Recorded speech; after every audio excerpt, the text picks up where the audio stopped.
Craft books are great, but sometimes you don't have the time to read a 200-page book when your novel's feeling flat or you're feeling stuck. Sometimes you need instant inspiration.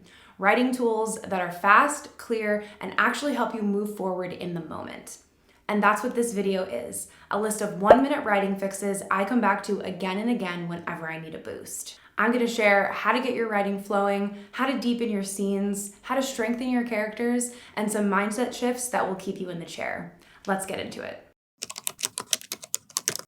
One of my favorite quick fixes that helped me numerous times throughout writing multiple drafts of my novel was to get out of my linear brain and not write in order.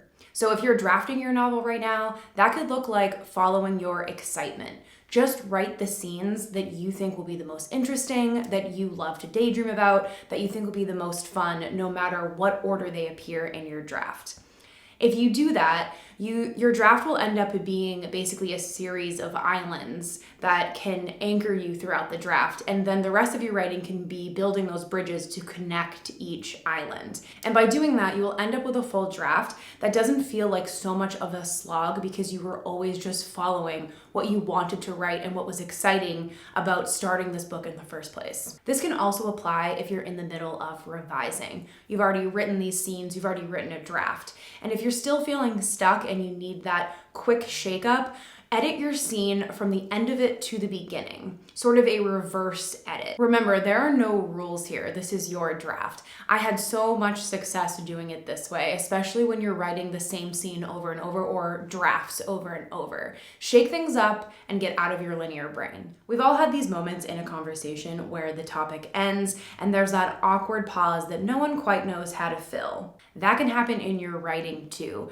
You're in the middle of dialogue, you're in the middle of writing your character's voice, and all of a sudden you hit a wall and you don't know what to say. So this 1-minute fix is coming from Consider This by Chuck Palahniuk, clearly one of my favorite craft books. And he talks about how in real conversation, there's always these throwaway phrases that people say, such as agree to disagree, or that's crazy, or yeah, whatever. They're casual, but they're personal. So he recommends using the same idea in your fiction. When you hit that wall, when you need to bridge the seam of conversation, you can use repetition that is personal to your character. So for example, in Fight Club, there is the repeating of the rules of Fight Club during those moments. Or in Gone with the Wind, Scarlett O'Hara is always saying, I'll think about it tomorrow. So in these moments of not knowing what to say or where to go, ask yourself, what would my character say when they didn't know what to say? Use this and explore to get some words down on the page. Sometimes when you feel stuck in a scene, it might be because the pressure has built up and you just need some air. And one of my favorite remedies for that is to add humor. Humor connects us. It adds humanity, it surprises us, and it can even breathe life into some of the most serious of scenes. Humor can show up in a lot of different places. Your character's flaws, their awkwardness, their fear of being left out, their petty wants and needs. There's so much comedy in a person trying too hard. And there can even be comedy in their attempt to be good. Notice where humor might naturally emerge in your character's desires, their discomforts, their contradictions. Can you sneak in a moment of lightness even in a high stakes moment? Humor doesn't undercut drama, it actually sharpens it and keeps it alive.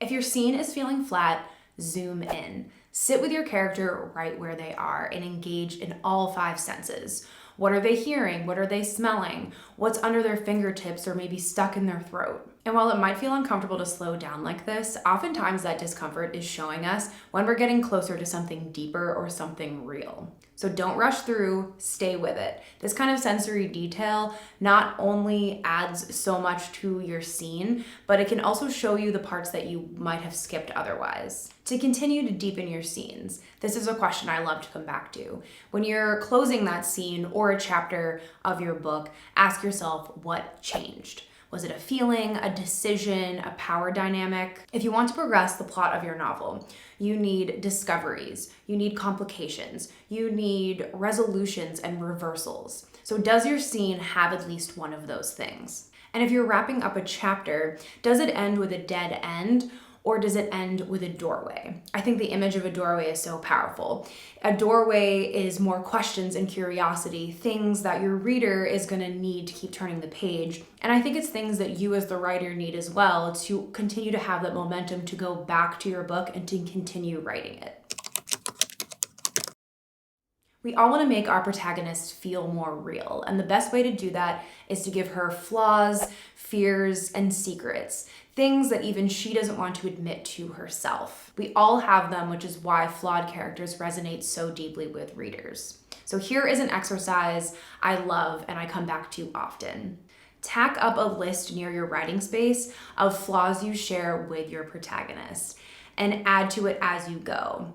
Let it evolve as the story deepens, because the more honest you are, the more honest the character becomes. That's how your story gains more weight, shape, and meaning, through the messy truth of what it means to be human. If your story is still feeling flat, let's look at your antagonist. How are they directly standing in the way of your protagonist's goal? Every story has an antagonist, or at least antagonistic forces. And that doesn't mean that they're a villain per se, it just means that they are someone or something that are standing in the way of your protagonist's desires and goals. Their beliefs are in direct conflict, and that is where the tension lies. So here's one of my favorite exercises from the 90-Day Novel by Alan Watt. Write a 10-minute dialogue between your protagonist and antagonist. One wants something, the other won't give it to them. Let it play out until one of them succeeds or dies trying. Not literally, but maybe. So now that we've talked about some 1-minute craft tips, let's talk about some quick mindset adjustments that can help us keep our butt in the chair. Oftentimes, the reason why we're not writing is because we're stuck in our own heads. And one of my favorite tips to come back to is be willing to write the forbidden. There's a reason beyond publication that you want to write this story. So if you're feeling stuck, tap into that place that is willing to be surprised, or even that place that is willing to cringe. Being free on the page is remembering that no one is going to read this right now, so you can do whatever you want. And oftentimes we have these blocks about forbidden things we can't say, or we can't think, or we can't write. So what if you took the time to actually write those things? And again, it could surprise you, or it could make you just like squirm with how cringy it is. But how are you ever gonna know what you have if you don't write it out? Tap into those places you often keep hidden and see what happens. I kind of already talked about this tip, but I want to break it down a little more in depth, and that is sitting with your discomfort. Every day you write is not going to be the same. There are going to be days where you feel blocked and antsy and like you just can't do this. And I would invite you to not reject that discomfort, but rather sit with it. And here's why. Being in this stillness might reveal that this part of the story is going to feel emotionally raw or tender for you right now. So that discomfort could kind of be acting as like a defense mechanism. Or maybe showing up on the page actually feels risky, and doing the thing that you've always wanted to do might scare you a little bit. But writing demands stillness, and there's so much to be gained from not escaping that feeling. So don't reject those blocks, get curious about them. What are they showing you? Writing this book might teach you more than just writing a book. It might remind you that the true work of writing is stillness and presence. So don't reject it. I hope at least one of these tips resonated with you.